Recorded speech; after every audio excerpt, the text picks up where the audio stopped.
So I want to start with like 5 minutes worth of context. And I think it would be helpful for people to understand the path that led you to Chick-fil-A. Yeah, happy to do that. Josh, first of all, thank you for having me on the show here. I'm very, very grateful to be able to share a little bit about my story and about Chick-fil-A. So my journey in the food service industry, the way I position it, actually started when I was 15 years old. It was 27 years ago at this point. I was laying on the couch at home, and my mom was like, "You are not laying around all summer. Get up. We're going to go get a job." Put my shoes on. We went outside and found myself in a McDonald's dining room and got the job on the spot. Gave me a uniform, said, you start this afternoon. My second job, about a year and a half later, I was really enjoying the camaraderie that I built with the team members at the McDonald's, but I wasn't really making a ton. So I found a place where I could make a whole $1 more an hour, and that was Papa John's. And I wasn't old enough to deliver pizzas yet, but I could make them. And I thought, man, it would be really cool to learn how to do the little pizza spinny thing where you throw it in the air. So Sure. got hired at Papa John's, walked in, hired me on the spot, said, you start this afternoon. And I worked there for a bit. And then my mom came back in the picture, and she thought, all right, I don't like the fact that you're working on Sundays right now. We've got a lot of stuff that we're doing on Sundays. So you need to find something else to do. There's this place opening down the street, and it's called Chick-fil-A. They're actually closed on Sundays. You should check them out. So I walked in, they weren't open yet. They hired me on the spot. They said, tonight we're having this dinner. We do this at all of our openings. It's called a dedication dinner. We would love for you to join us. So right away, I knew this place was different. Went to the dinner. It was amazing. There was so many people there that I thought I had known for years that I had just met. And my journey at Chick-fil-A began 25 years ago as a 17-year-old high school student. Now, I really just had no idea what I was going to do with myself after, graduating high school. I was getting ready to graduate, and I was going to college. I was going to study business. The owner of the restaurant that I worked at, his name was Eric. He saw something in me within just a couple of months of me working at that restaurant. He asked me if I was interested in being a team leader at the restaurant. I said, I'm not sure what that means. He said, you get to do refunds and you get these cool keys. And I said, man, let's do it. So I became a team leader at Chick-fil-A. And then a couple months later, he said, there's a Chick-fil-A opening down the street here, and we need people like you that know how to do this to go and help the new team that doesn't know what they're doing. Would you like to go on a grand opening? And I said, absolutely, I'd love to. So at that opening, one of the evenings, Eric took me and a couple of other trainers to dinner, and he was asking us questions, just taking interest in us and in people, in us as people. And he said, hey, do you know what you're going to do after college? And I said, I'm not sure. He said, well, you're studying business. Do you want to own a business someday? And I said, yeah, that sounds like it'd be cool. The next question he asked me changed my life, Josh. He said, have you ever wanted to be a Chick-fil-A operator? And now I was 17 years old. Of course, I hadn't ever thought of becoming a Chick-fil-A operator, but that planted a seed in my mind. And I thought, maybe this is something I could do. And he told me a few things. He said, listen, if you come back and work with me during the summers, I will pay for your school books while you're going to college. I mean, who does that? He'd really only known you for like 6 or 7 months. And then the next thing he said, if you graduate and you come and work with me and you go through the interview process to become a Chick-fil-A operator, I will pay your franchise fee for you if you get selected. Now that blew me away, and I was sold. 17 years old, I decided what I was going to do with my life. So I went home, told my mom, she was so interested in getting me into the workforce. And as soon as I told her that that's what I was going to do, she thought I was crazy. Both my mom and my dad, they said, no, you need to find something else. You're going to find another pathway. Of course, as a teenager, there's only so much your parents can tell you to do that'll make you want to do it. But then you're like, no, I'm going to prove you wrong. And so that's what it became, Josh, was I'm going to do this. Just watch me. And sure enough, graduated college, went back, worked for my operator, Eric, paid for my school books. And then just a few years after graduating college, when I was 25 years old, I became a Chick-fil-A operator. He followed through on his promise, and that was 17 years ago. Now, Josh, I've been a restaurant owner for 17 years with Chick-fil-A, and I've loved every moment of it. It does not feel like 17 years. So there's my Chick-fil-A origin story. There's so much. I mean, there's so much to unpack there, and I want to get into the tactics, the tools, and strategies. Yeah. But I have to ask, why do you think he did that for you? Like why? He made you an offer you couldn't refuse. Yeah. And sure, he might have seen something in you, but like that level of investment. And let's also say, for the record, for everybody listening, $25,000 today was not $25,000 20 years ago, right? So like it was not an insignificant amount of money. Yeah, that's correct. Yeah, I'll tell you, Josh, I know exactly why he did what he did. It was because Eric spent the time. He took the time to care. He took the time to care for the people that were part of his organization and really see them. And that has never been lost on me, how important it is to see the people that are important to you in your life, see the people. And it's not just business. In fact, that's one of the things I love the most about Chick-fil-A is because, it's a, how did Truett say it? Truett Cathy said it this way. He said, we are not in the chicken business serving people. We're in the people business serving chicken. So I think that is the heart of why Eric just was so ready and willing to invest in me. I want to talk about the playbook. So the corporate playbook for Chick-fil-A is renowned. And I think that everybody thinks they're buying a business in a box, right? That's what you're getting. And I can imagine that every Pizza Hut franchisee looks at every Chick-fil-A franchisee and thinks, man, it must be easy day to day, right? They no fires. It's a perfect playbook. Nothing ever goes wrong. Independents think the same thing about franchisees, right? Like they're just doing the same thing over and over again. If they just follow the playbook, they can let go of the wheel and the thing is going to drive itself. Rarely are you buying a business in a box. What is the perception versus the reality, you think, as it relates to not just owning a franchise, but being a Chick-fil-A operator? Yeah. Well, I mean, I'll tell you this, Josh. I know a lot of people that own businesses. I know a lot of franchisees. But it is something different, and I'd like to add special to have a restaurant. Because a restaurant is a different beast entirely. There are no 2 days that are the same. Everything could be going great one moment, and then your registers are all down, or there's a fire in the kitchen. Thank goodness that's never happened to me.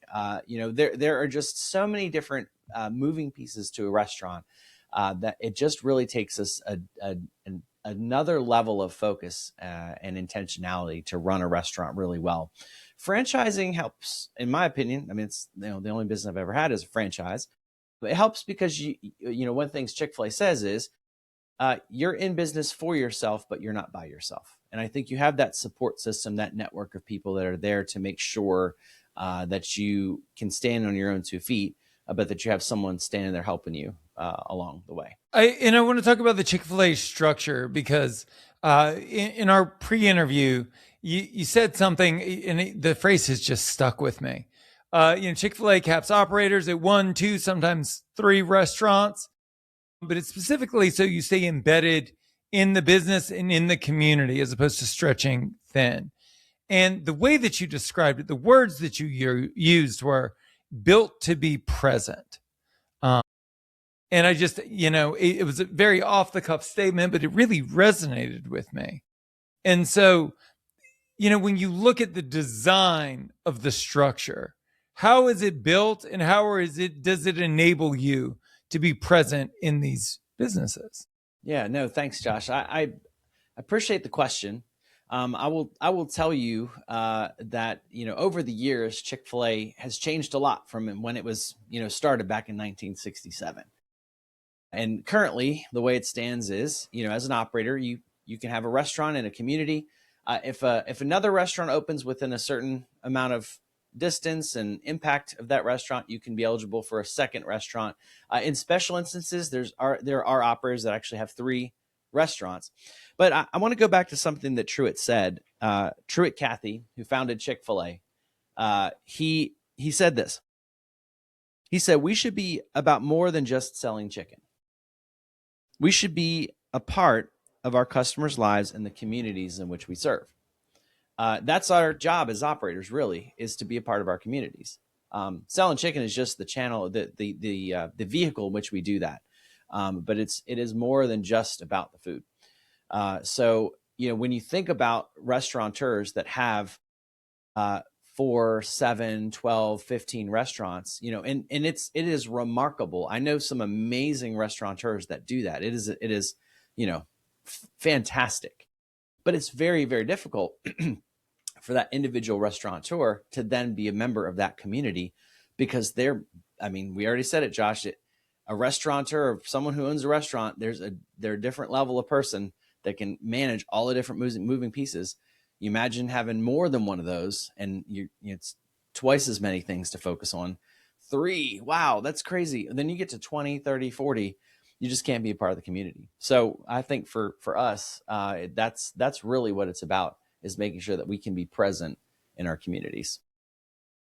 And I think a contrarian position to bring up is, and this was very much true for me, I opened more restaurants with the idea that I would make more money, which long term did work out that way, but more because I was lucky than skilled.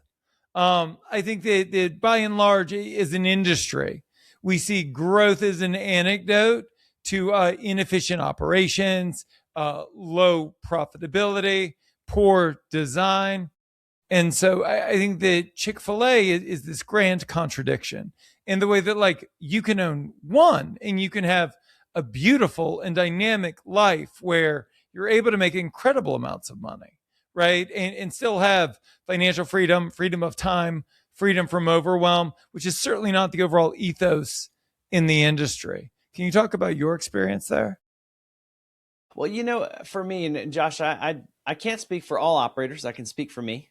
But I can tell you, I like Venn diagrams, right? You see the 3 circles that intersect, and there's, some that overlap here and some that overlap here, but then you kind of want it right in the middle, right? Here's what Chick-fil-A does for the operator that I think is very, very difficult to replicate. That first Venn diagram, that's money, income, whatever you want to call it, wealth. And there's absolutely nothing wrong with that. In fact, if you're in business and you're not looking to try to generate some money, you should reconsider, maybe nonprofit might be better suited for you, right? Then you think about the time. How much time is it going to take you to get this? And I know some very, very well-to-do people that make a lot of money that spend all of their time making that money. That's all they do. They're married to their jobs. Great for them. No judgment. But there's that third circle in the Venn diagram. It's passion or purpose or whatever you want to call it. For me, it's purpose. And if you have all the money to do all the purpose, but you have no time, it's hard, right? If you have all the time to do all your purpose, but you have no money to do it, it's also hard. I'm sure there's a book about this somewhere. Probably read this somewhere. I'm probably stealing it from someone. But what I'll tell you that Chick-fil-A does so well, Josh, is that it hits right at the heart of that Venn diagram, where an operator has the opportunity to generate an income while pursuing their passion and controlling their time while they're doing it. That is, in essence, what it is. And those are my words. Those aren't Chick-fil-A's words.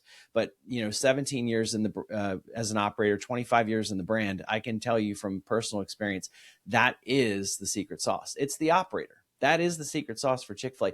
We could talk about toolkits and systems and playbooks and all that, but the operators who runs it at the restaurant level. And so that, to me, is really what that's it. That's the secret sauce. So I could expound on that more, but I think that answers your question. It does, and then you look at Truett Cathy as just a great example of someone that I think is essential to Chick-fil-A and Chick-fil-A's success, while being incredibly unnecessary for Chick-fil-A's success.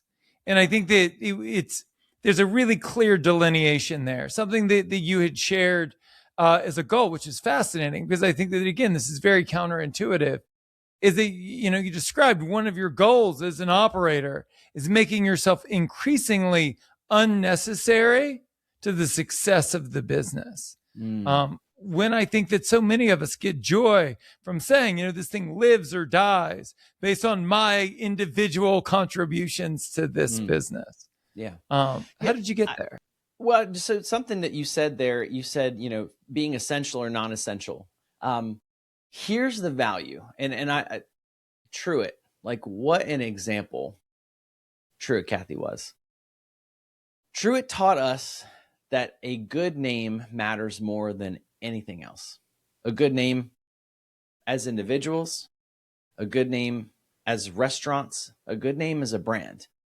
And so, when you think about that type of visionary leadership, that kind of, you follow somebody because you want to, because of who they are, not because they're telling you to do those things. That's level 5 leadership.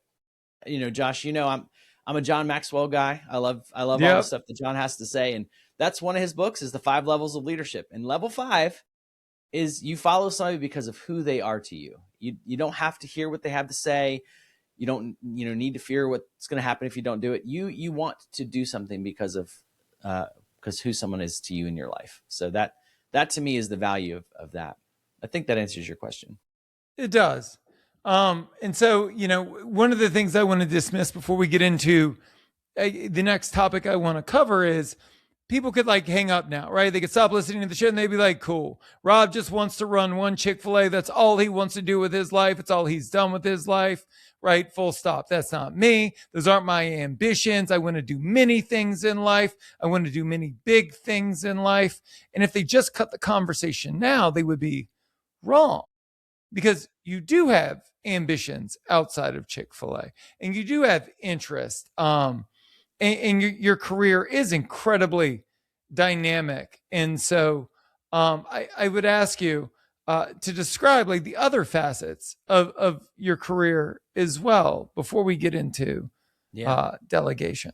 Well, I appreciate you asking that, Josh. And if it's okay, the way I want to lead with that is, the very first thing you should know about me is I'm a dad. My son, he's 15. I've got just a couple years left with him before he turns 18. I'm a single dad, so I get to spend a lot of one-on-one time with my son. Just that Venn diagram I go back to, my thing is that purpose piece and that time piece. The money, yep, it's great, but I really want to focus on those other two things. So, you didn't ask, but yesterday was Father's Day, and I had an opportunity to do something really adventurous with my son. We do this thing every year where we try to go and visit Major League Baseball stadiums. We're trying to knock off all 30 stadiums before he turns 18. Up until this weekend, we were at 22 stadiums. So I had this crazy idea. All right, let's fly to Phoenix on Friday. We'll go to a Diamondbacks game. Then we'll fly to Colorado on Saturday and we'll go to a Rockies game. And we did that. But I'm like, we're going to be in Colorado on Sunday. We got to do something interesting. What are we going to do? Josh, I decided we're going to go climb a mountain because we're in the Rocky Mountains. We did that. Yesterday morning, we got up at 3:30 a.m. We drove to Mount Bierstadt, which is a 14er. If you are listening and you know what that means, I did not know what that meant before I started planning this trip. I've never climbed a mountain before. I was not training to do it. I'd like to think I'm in pretty good shape. I try to take care of my health. But yesterday, at 10:45 a.m., we got to the summit of Mount Bierstadt, 14,062 feet. And I got a chance to sit up on the top of that mountain with my son and just teach him some lessons, talk to him. Trying to catch our breath, of course, but we had an opportunity to just spend time together doing that. And so, that's the first thing I want you to know about me is that I am a dad and I'm very passionate about anybody, whether you're a business owner or you're not a business owner, but you have kids. Being a good dad is really good. Being a good parent. I mean, moms are so essential, but I'm not a mom. So I gotta, talk about how great it is to be a dad. So the other things that kind of fall into place beyond Chick-fil-A, I will tell you, I spend a lot of time with friends that are members of the John. I didn't like how I said that. Let me try it again. Go ahead. So outside of Chick-fil-A, I am a certified Maxwell leadership team member. I've actually been a part of John Maxwell's team for over 6 years now. And there are probably, I think, about 60,000 coaches. It's the largest leadership coaching organization in the world. I don't know all 60,000 of them. I know a couple hundred of them, but some of the most amazing, incredible leaders that I know are part of that organization. When I joined that team, I joined it as kind of a personal growth and development. I had no interest in trying to start my own coaching business or speaking or any training or anything like that. I just wanted to grow. And man, I have gotten way more than my money's worth being a part of the team, because as a part of that opportunity, I've had a chance to spend time with John, with other mentors that are a part of that team. I've had a chance to do some international trips with the Maxwell leadership team. I go and serve at the conferences each year, and it's really stretched me beyond my limits that I ever thought I could have. So it's helped really build my own leadership capacity that's benefited me in my life with my son and my restaurant. The other thing that I get to do outside of Chick-fil-A, and this is kind of part of Chick-fil-A, but it's the nonprofit side of what I get to do. I'm very passionate about serving. We as a brand, Chick-fil-A, we're getting bigger, and it's really difficult as a company gets bigger for the people that are integral parts of that company to stay close together. You know, it's not a mom and pop shop anymore. There's 3,000 Chick-fil-A's with 3,000 operators, you know, give or take a few. And, you know, we don't all know each other anymore. So one of the ways that we here in the Washington, D.C. area that we kind of have built a community around this is we decided to take on a service project with a nonprofit. Chick-fil-A has a nonprofit that we partner with called LifeShape. And what they do is they help operators find partners that they can do work with, service work around the world. So they partnered us with a nonprofit called 410 Bridge. They're based in Alpharetta, Georgia, but they are present in, I think, 6 countries now all over the world. And what they do is they help communities climb out of poverty. That's their goal.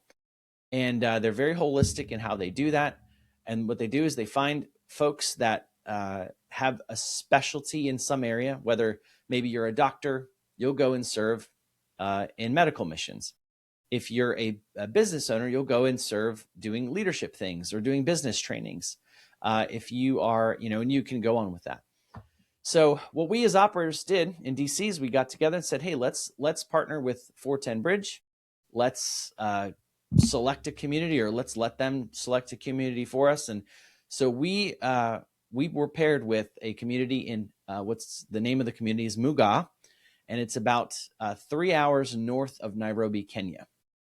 And what we get to do as a community of operators is we get to go on projects together. We get to bring team members with us. We get to go and serve in community, spending time doing business trainings, leadership trainings, really just helping, encouraging this community as they work towards graduation to where they've kind of climbed out of that poverty line there.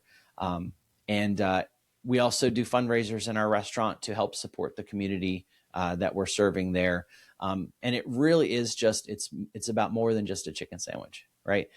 Again, going back to what Truett said, serving and knowing your community. And who is your community? Is it just the people that are like within the 5-mile radius of your restaurant? No, you know, we're a global organization. We really want to make sure that we're making the world a better place. And so that's one of the ways we get to do that. And so that initiative is something that I was a part of the foundation of that particular nonprofit initiative with our market. So those are some things, Josh. Those take some time, but yeah, there's no financial, there's no income that comes from any of those other things. Chick-fil-A is the engine that drives everything else I get to do. But it is that passion piece that it really helps kind of fulfill that part of who I am as a person. Well, and I wanted people to see how dynamic you are, right? And all of the different things that you're working on. because we're going to get into what is like a really interesting conversation about delegation. Because again, the central focus of Chick-fil-A, the whole thing is built around staying connected, which feels like the antithesis of delegation. But the reason I wanted to have you on the show is not just because I think you're a best in class operator. It's because I think you're an expert in delegation, which I would argue is a hurdle for the industry at large. For most entrepreneurs, but specifically to our industry, I think it's an even even larger hurdle. And so I would ask you, like, how did you come upon the decision to commit to delegation? Because everybody's delegated in the past, and Lord knows it's not pretty in the initial phases. So how did you decide, not just that you were going to delegate, but that you were going to stick with it until it worked? Yeah, Josh, it is very, very difficult to delegate. And I think you hit the nail on the head in our industry, in the restaurant business. When I graduated from, what we call fundamentals of restaurant leadership, it's the Chick-fil-A University, if you will, for new business owners with Chick-fil-A. They give you a couple of mementos to kind of help remind you what your role is. And one of the things they gave us was a tasting spoon. You got to taste it to make sure it's good. That's what a good restaurant owner does, right? And if you're not there, it's really hard to taste it. So, there's this idea that as a restaurant owner, you have to be present all the time to make sure everything's running. But if you're going to scale, if you're going to grow, whether it's your business or yourself and your own impact, you have to realize that you got to just let go of the vine. And I got that from Gino Wickman from EOS Worldwide. I have implemented EOS at my restaurant. And that's one of his key principles. You got to let go as an entrepreneur. If you're going to really go up, you have to give up. You have to give up to go up. I think that's a John Maxwell saying, by the way. But you have to delegate. So, as a new restaurant owner, when I first took over a restaurant in my early 20s, it was a mall. There were 25, maybe 20 to 25 team members. We weren't doing, crazy high volumes. It was a higher than average volume mall store, but the restaurant I had just left, where I was a manager, was one of the top restaurants in the country as far as sales were concerned. So I went from running this high powered sales machine to this tiny little mall that I kind of could twiddle my thumbs and be fine if I wanted to. But man, I had to get in the weeds as an operator, and I had to get get back in the kitchen, and you're wearing a couple hats and you're doing a couple things. But I knew if I wanted to grow, I had to step back and find ways to make roles or make opportunities for people to kind of take on something so that I could then go and focus on something else. I was in the mall for 7 years. I learned how to do that to where I completely had replaced myself in the mall setting. I didn't have the restaurant didn't rely on me for any operational needs. And then when I opened the Freestander where I am now, this is my 10th year anniversary at the Freestander, the Chick-fil-A here at Bowie Marketplace. It's like square one. You're grand opening a restaurant. And Josh, I would assume you've grand opened some restaurants, right? You've opened some. It is, I mean, I still have nightmares about a shit show, Rob. Best case scenario, it's a shit show. Yes, exactly. Yes, there you go. That's the best way to describe it. And, you have all of these things that have to happen by the deadline because the doors are going to open. Whether you're ready or not, they're coming. It's a great problem to have as a business owner, but it's super stressful if you want to be a great business owner. If you want to run a great business, you want to make sure it's perfect. But perfection is really an enemy. It's one of my greatest enemies, honestly, because I want things to be as close to perfect as possible. That's where delegation really comes in, because you can't do it all. You can't. I mean, let's face it, if you're listening and you think you can do it all, just hit rewind and then play back the last 5 seconds again and just do that again until you realize you cannot do it all if you're a business owner. But you really shouldn't have to anyway. There are people in the world that are capable of taking the things that you do and doing them not just the way you want them done, but better than you ever thought they could have been done. I think, and that's the secret behind delegation, is the way you do things is only the way you do things. But when you delegate, you get to unlock the creativity and genius in someone else that you may never even thought existed. So for me, delegation is so, so important. Well, I think the hurdle for so many of us, I think it comes down to a few different things. Number one, the type of delegation that I want to talk to you about specifically is like a VA or an EA, right? Like an executive assistant, like somebody that is helping you do your things. Because like we could talk about, delegation in terms of general manager and all of that. I think that makes a lot of sense to everyone. But I think makes this conversation really interesting is the opportunity to talk about how we amplify our own efforts. It's, I can only speak for myself and for the people in my circle, but I come from a generation of restaurateurs that have absolutely no respect for their own time. I think that you could look at those of us in our 40s to 60s and say, hey, I could save you an extra 10 hours a week. And they would say, like, who cares? Like, I'm going to work those hours anyway. Who cares about saving that kind of time? But you figured out something that I think most of us come to late or not at all, which is if you're able to amplify your efforts, every facet of your life gets better. And so what I want to start with is when you decided to begin to delegate the things that you were doing, right? These direct contributions as a restaurateur, as an entrepreneur. How do you figure out what to hand off when everything's urgent and everything's important? And let's get real. Like, we are in a detail oriented industry. So like everything is precious to us. Yes, it really is. When you were sharing that, Josh, something came to mind. I had a very, very good mentor. And I'll tell you, Josh, that has got to be something that anybody who strives to be good at anything in life, you have to have somebody that's better than you, that's guiding you along the way. Maybe somebody that's a little farther down the path or has accomplished something. So Eric, he was my mentor. Eric passed away back in 2019. But Eric had these sayings that would kind of help me get the point when I was younger, because I was a teenager. Remember when I started working for him, he had to say things to me a certain way. And these sayings have really stuck with me over the years. And one of them. Oh, Rob. Oh, yes. Something happened. Did you lose me? Oh, did you lose me? Yes. Yes. That's it. Okay. Yes, Good. You're back. Which part was the last thing you heard me say? He passed away in 2019. Yes. Okay. So Eric passed away in 2019.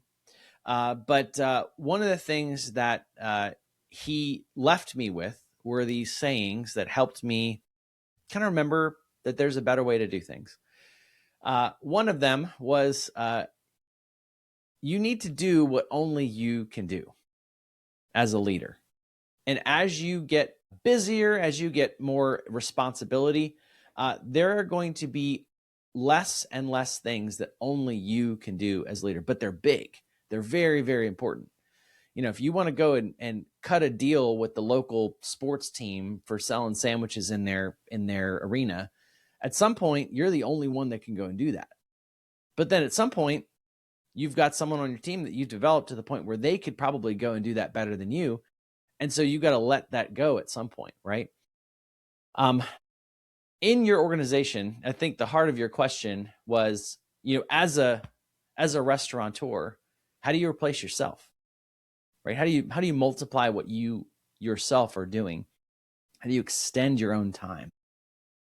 And for me, again, just going back to my time learning with the Max organization and learning from Gino at EOS, I learned about executive assistants, and I really had never thought about them before I had spent any time in that world, because I spent time with restaurant owners, and restaurateurs don't necessarily think that way.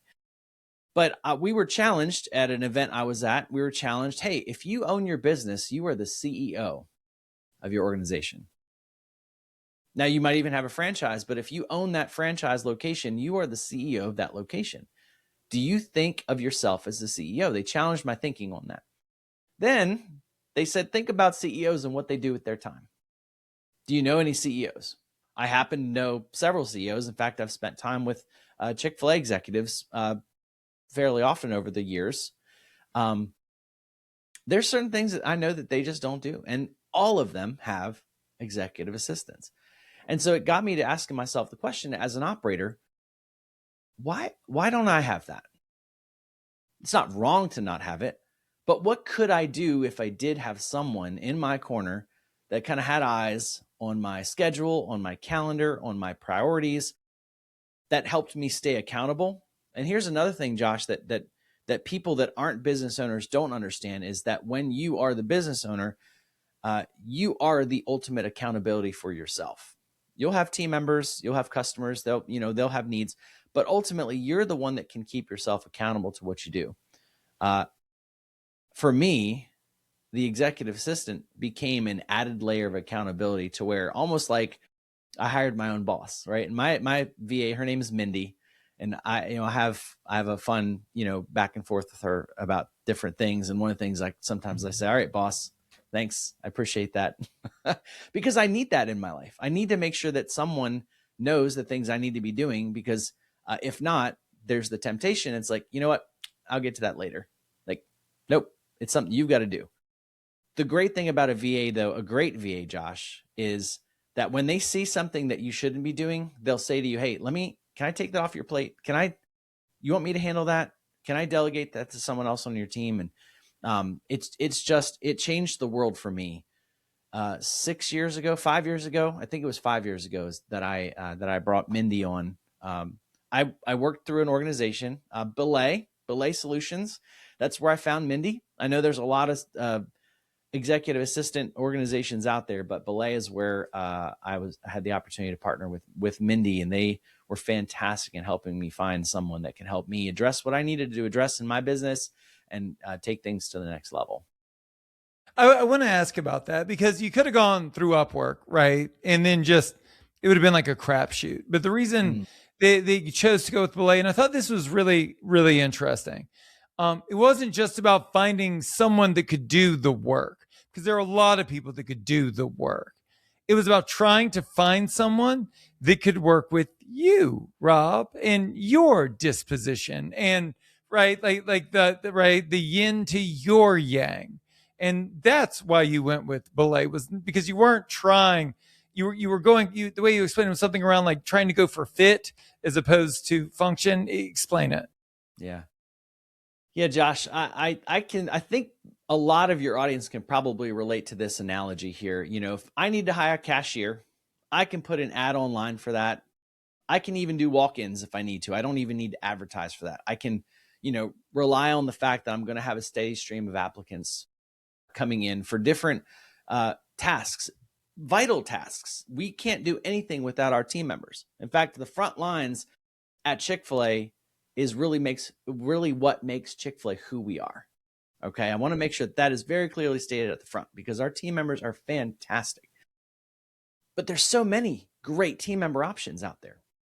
When I need to get to the manager level, I got to get a little bit more intentional about where I'm looking for managers, for leaders, for people that can run my organization. And the more responsibility I need that person to have, the more intentional, the higher level quality I need in an individual that can handle all those different things. I am not a professional recruiter. I didn't sign up to be in the HR business. I'm in the chicken business, right? But there's recruiting agencies out there that can and have over the years helped me recruit great leaders, because that's what they do. And what they do, Josh, you said it perfectly. They're not looking for function necessarily as much as they're looking for fit. They're looking to make sure that person can mesh well with you as the owner, with your brand, with what you're doing. We can teach them how to do all that other stuff, the closing and the opening, but really finding those high quality leaders that can do what it is. So when it comes to executive assistants, you have things like Upwork, which I did kind of consider that. But when you think of, at the time, it was probably 12 or 13 years of restaurant experience when I brought on my VA. I have had horror stories, Josh, of looking for high quality people in all the wrong places. Sure. Not relying on recruiting agencies or relying on, great, looking for that fit. You got to get somebody get them in the door and we'll figure it out afterwards. No, it really matters who someone is if you give them a great level of responsibility. What greater level of responsibility do we have as business owners than managing our own time? And that is, I think, a crucial reason why an organization like Belay is so vital in helping a business owner find someone. You can spend hours and hours and hours and hours on Upwork trying to find somebody. Experimenting, it can get real costly. Or you can one shot. Mindy was the first person we interviewed, and she stayed with me, and she's been with me ever since. I want to talk about the cost because, I think that, like, to say the quiet part out loud, I think that, like, the biggest hesitation for so many of us is that, like, the money that I could pay Mindy, I could just give to myself.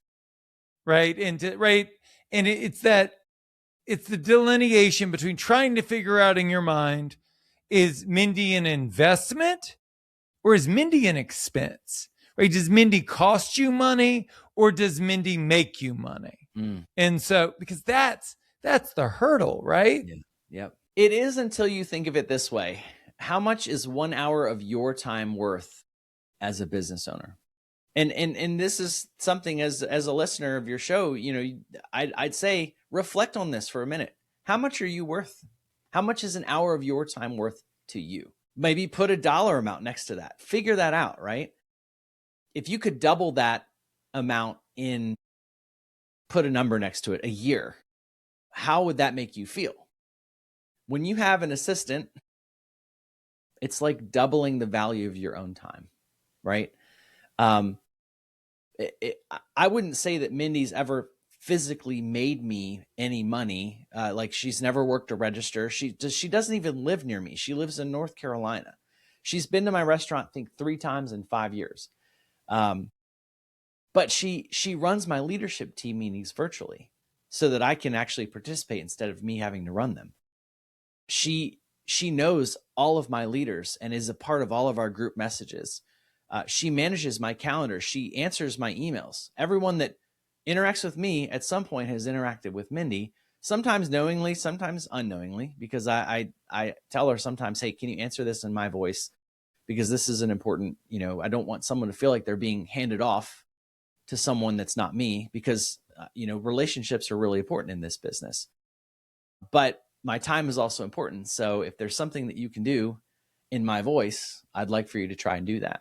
And yeah, it is an investment. It's an expense. I don't want to use the word expensive, because if you don't see yourself as valuable, your time, then yeah, sure. You could say, oh man, that's a lot of money, but you're worth so much more. Your time is worth so much more. And you think about those 3 circles in the Venn diagram, only one of them is money. What would you do if you could make the time one bigger? What would you do with that passion one if you had more time? So to me, Josh, it's a no-brainer as a CEO, but people have to come to terms with the fact that it does cost money to invest in yourself, right? I mentioned, I'm a part of a leadership organization, John Maxwell. I'm not a leadership coach. I don't generate any income from coaching, but yet I spend quite a bit of money investing in that, because for me, growth, and I think this is something I wanted to make sure I share with you. If you want to be a business owner, you got to grow, right? As a business, you have to grow your business, grow your sales, grow your income, grow all of that, right? But if you don't grow yourself, at some point, you're going to hit a plateau. You're going to hit a lid. We call it the law of the lid in the Maxwell world. And if you hit that lid, it's really, really hard, if not impossible, for you to grow your business anymore. So in order for you to grow your business, you must first grow you. You have to do that. Don't you feel like the biggest hurdle there, and I can only speak for myself, is guilt and shame? So, the equivalent that I would give you is this, Rob. Like, anyone listening, right? If I told them that their walk-in cooler was broken, they would not hesitate to invest in getting it fixed. If I told them that their walk-in cooler was underperforming, that it wasn't as cold as it could be, that it wasn't running as efficiently as it could be, no one would hesitate to invest that money in optimizing the walk-in cooler. And then you turn to people and you say, hey, listen, I don't think that you are fully optimized. I don't think you're working towards your potential. I think there are so many other things that you could contribute to this business or to this community. And you're going to need to invest your time and your effort in trying to get to the next level. Everyone will be like, oh my God, I don't have that money. I'm not going to spend that money. And I think it's because we could say whatever we want to say out loud, but I think internally, consciously or subconsciously, we don't think we're worth the same investment as a walk-in cooler. Yeah. I tell you what, man, one of my leaders, his name is Steven. I'm going to quote him. This is one of my favorite sayings. He said, "Hey, Rob, scared money doesn't make money." For sure. And so it's like, if you want to earn more, whether it's time or opportunities, you have to grow. And in order to grow, you have to invest. So for me, it's a no-brainer. And so talk to me about the first month, the first year, and then present day with Mindy. Yeah. Because I would hate for you to set the expectation out the gate that like you met Mindy, right? All of these birds were swirling above both of your heads, and she just came into your business, and within a week, everything was running perfectly. Yeah. So I will tell you, and I don't know if I'm an anomaly, but I told you my origin story, Josh. I one day I was hired at McDonald's, Papa John's, and Chick-fil-A, and those are my three places I've ever worked. And I did one interview for all three of them, and I hired the same day and started. And things have just really worked out for me in some ways. Mindy was the first VI I ever interviewed, and we just hit it off. The chemistry was there, and chemistry is so important when it comes to someone who's going to work with you directly. So we hit it off chemistry wise, from a standpoint of just how we interacted. She understood, she anticipated needs. She was very intentional about understanding what was important to me.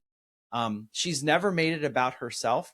Now I'd like to think, EQ is something that's very important to me. I want people to feel seen and heard and cared for. And so, sometimes I'm asking her like, hey, can I do something for you to help take this off your plate? And she's like, Rob, that's what you paid me for. Like, you don't need to help me. I'm here to serve you. Right. It's such a Chick-fil-A thing. Like, we're here to serve. Right. So the first day or first week, I had no idea what I was going to do with Mindy.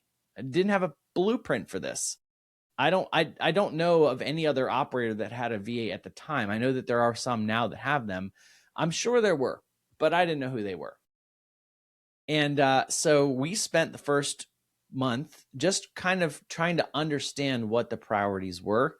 And if you were to judge just that first month by how much I was spending for that first month, you would have probably tried to find out a way how you can get out of the contract. Like, I guess Belay is smart how they wrote the contract, because you can't just get out of the contract. You got to pay the full amount if you do. So it's like, I'm locked in. I got to do this. Let me figure this out or else. And so we spent probably about 3 months experimenting, trying to understand, what amount of time something should take. Where we landed was calendar. So my calendar, how I'm really set up to day by day, and no 2 days, are the same. No 2 days for me are the same.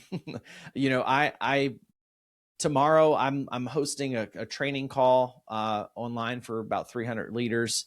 The next day I'm going to be at a Chamber of Commerce doing a teaching of a training. Chick-fil-A for everything, right? I think Thursday I'm going to be spending time with my leadership team at the restaurant doing some stuff, doing a walkthrough of some things. So there's no 2 days of the same. And there's a lot of people that are trying to reach me, just as the community business owner of the Chick-fil-A. You get a lot of people asking, hey, can you come to our event and do this? Hey, can you tell me about your catering options? Can you do this? Hiring, training, all of the things that go into running a business / restaurant. A lot of moving pieces, right? So knowing where I needed to be and what I needed to do and making sure I was never late, because you get one chance to make a first impression and that's it. And so being on time and being present, being prepared, those were really important things to me. So calendar was one. The other one, emails. And I'll tell you, this is a big one, I think, for restaurant owners. I know hundreds of Chick-fil-A operators. Email can be so overwhelming because it's just there, but it's not open. And when you click that thing and it's open and you see 400 unread messages, your brain can just turn into spaghetti. It's just like, and just close it because it goes away once you close it, right? Or at least that's the thinking before you have a VA. But when I started working with Mindy, those are the first two things she tackled. And then I'd say the third, I think I mentioned three. The third thing was really just integrating her into my upper level leadership. I had 3 upper level leaders at the time, and I really wanted them to understand what I was doing, that I wasn't stepping away from the business, that I was bringing in a partner that could help me stay accountable to them and to myself, and to give them another access point to me. Because if I'm in something and they need to reach me, I don't want to feel like they got to wait for me. They can go right to Mindy and she's there to serve. So those 3 things, just those 3 things, is what we focused almost all of our time and attention on for the first 6 months. And Josh, it was like the clouds lifted and the sun came out and birds were singing, just how you described it earlier. It was like that 6 months after starting with her. And it's been amazing ever since then. So if I had to say what present day is, because we've moved from day 1 to 3 months to 6 months. Mindy, she actually is now my own personal executive assistant. I bought her contract out from Belay. I said, look, I want Mindy and I just to be exclusive. So it's just her and me working together. So she prepares for me a full-blown branded itinerary. It's 2 pages long of every week. She sends it to me Sunday night. She's like, here's your week. We'll talk tomorrow. We meet Mondays and Fridays. And that's something we established early on, Josh. We always met twice a week. We met at the start of the week and the end of the week to review what we needed to do and to review what we did. So it was like that cadence of start finish. We still do that. But she's got this itinerary. It helps me remember team member birthdays or operator birthdays. I record a video message for every team member on their birthday. Wish them happy birthday. There are, if I have to travel, she'll have my itinerary for what my travel is. She does book my travel for me. If I have meetings, she'll tell me what the meeting is. She'll tell me what I need to have to bring to the meeting, what I need to do to prepare for the meeting. I was on time for this call, Josh, today because Mindy had it in there that today I had to be in front of this computer with you at 5 o'clock my time. So that there are just so many benefits. And so for the leadership side of things at my restaurant, she interacts now with my entire leadership team where she's a part of the group chat. Anytime a message comes through there, if it's something that needs my attention, she'll screenshot it and send it to me. If she sees something come through in email, I don't ever have to open my email inbox. She will either text me, call me, or screenshot something that needs my attention. And then she'll say, how do you want me to respond to this? She knows my voice by now to where she can write something almost perfectly in my voice. If it's high importance, if it's something I want to make sure I have eyes on before she sends it, she'll put it in the drafts. We use Todoist. So she pops in things in Todoist, and that by the end of the day, I need to finish my Todoist. I'm telling you, Josh, it's like having a boss all over again. But it's so much different than day 1, and it's so much better because it helps me make sure that everything that needs to happen, not just for me, but not just for my team, but for the customers and everything else that all the whole ecosystem. She's just such a crucial piece. Having a VA can help a very busy entrepreneur that has other things they're doing stay on track so that someone always has eyes on that part of it. And I would assume that, in working so closely with someone else and seeing your business through their eyes, I can remember Deja is my head of client success. And what we did when we initially got together was I just gave her access and visibility into everything. And she kept asking all these questions, which goes back to what you had mentioned at the top of the conversation. And she was like, why do you do this? Why do you do that? Why is this structured like this? And, the answer was I was working by myself. I was incredibly overwhelmed. I needed to make a split-second decision. That is how I did things. And I haven't thought about why ever since that moment. Talk to me about how, in working with someone else that has the same visibility into the business that you do, how that's changed the way you see your own businesses. Man, that's a really good question. I'm going to go back to the accountability piece. Have you ever been in a situation where you told somebody something and then maybe a week or so later you told them something completely different, not intentionally, but just like your feelings on the matter changed, but you're saying it the second time as if it's the first time in your own mind.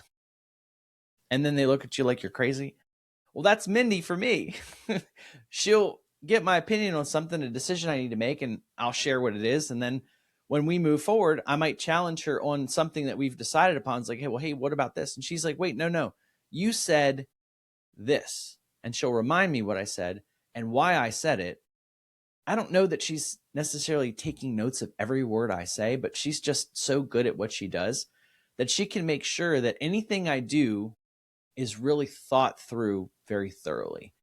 It's not to say that we don't still have, decisions that come through and aren't all the way formed by the time we make them. Because in the business world, you got to move fast. You really do. Once you get in a situation where you have to take weeks before you make a decision, you miss opportunities. A lot of doors close in that amount of time. For hiring, if you find a good applicant, you better make an offer within 24 hours of you interviewing them. Otherwise, there's probably somebody else that already found them. So in our roles, time and speed is so important, and making good decisions in a short amount of time quickly it just helps you set yourself apart as a business owner, as an organization. By the way, I have more than 120 team members now. So wishing everybody a happy birthday. It used to be a lot easier in the mall, but it's a lot of happy birthdays videos a year. Last question for you. What should we steal from you? What are the tactics, the tools, the strategies that have made you a successful entrepreneur, one of the most successful Chick-fil-A operators out there? Like, what are the tactics, tools, and strategies that have served you well that we could internalize and enjoy the benefits of as well? There's a saying. It's one of my favorites. I'm trying to remember who said it. I want to say maybe it was Jim Rohn, but it might not have been him. And it says that you are the average of the 5 people that you spend the most time with. You have to surround yourself with people that are going to push you to be a better person. And let me say it this way, because I think in the world we live in, Josh, wellness, not just physical wellness, but mental wellness and emotional wellness is such an important thing, especially for business owners, especially for restaurant owners. We are probably the hardest business owners on ourselves. So when I say surround yourself with people that push you to be better, what I mean by that is push you to be the best version of who you need to be. And it's not saying that you need to lose all your friends if your friends aren't that way, but it's asking yourself, where are you spending your time? Who are you spending your time with? I had a mentor once that challenged me on, my friends group and said, who are you learning from? And I told him, and I was like, okay, well, how do you get yourself around people that you want to be like, or that you aspire to be? The things that they do, you want to do things like that. How do you do that? I said, I don't know how to get close to them. He said, well, you spend time with people like that when you're in books, or you're in podcasts, or you're watching stuff on YouTube, learning. You're spending time in class learning from people who have gone before you and done great things. So you don't necessarily have to physically surround yourself with people to learn from them. You can have a group of people you're learning from. Something I started doing years ago is I would select a group of either authors or podcasters or people who I wanted to listen to learn from. And so I try to always have 2 or 3 people that are on my radar that when something comes out from them, I'm gonna just eat it up. because that's who I want to surround myself with. So that's the first thing I'd say, Josh, is to surround yourself with people that are going to push you to be the best version of you, right? The second thing I will say is, man, just stay hungry. Once you as a business owner start to feel like you've made it, you're there. The way John Maxwell says is if you ever think if you ever think you're finished, you're done. I don't know how to say it better than that, right? You can't ever stop being hungry if you want to keep growing. So stay hungry. It's a great thing for restaurant owners. It's a great analogy, right? It's what we do. We should never get sick of our own product, right? Because we don't want customers to ever get sick of it. So, stay hungry. And then the third thing I'd say is really understanding your why, your purpose. That third circle in the Venn diagram that I talked about, because that's the one that brings true contentment, true happiness. It really is. You could make all the money in the world. You could have the most successful restaurant in the world. You could do all the things. But if you don't know why you're doing all of it, if you don't have that purpose piece figured out, it's just not gonna feel whole. And I've been there. And so I'll tell you that as you think about this, fellow business owner, fellow restaurant friends, know your why. Simon Sinek says that, right? He was one of my people I wanted to spend the most time with at one point. He still is a great leader. He's got some great content out there, but really understanding your why. Another great one for me, Jeff Henderson. If you've never heard of Jeff Henderson, he's an author, a speaker. He's part of the Maxwell world. He's actually now he's an executive with Chick-fil-A. He's part of the learning development with us. He wrote a book called For, and it's about knowing what you're for. What do you want to be known for as a person? It's a really great book. I'd encourage you to pick it up if you can. But really just knowing that third circle in the Venn diagram. So those are the three things I would want people to know. Josh, there's probably more, but if I had to pick my top three, those are the top three.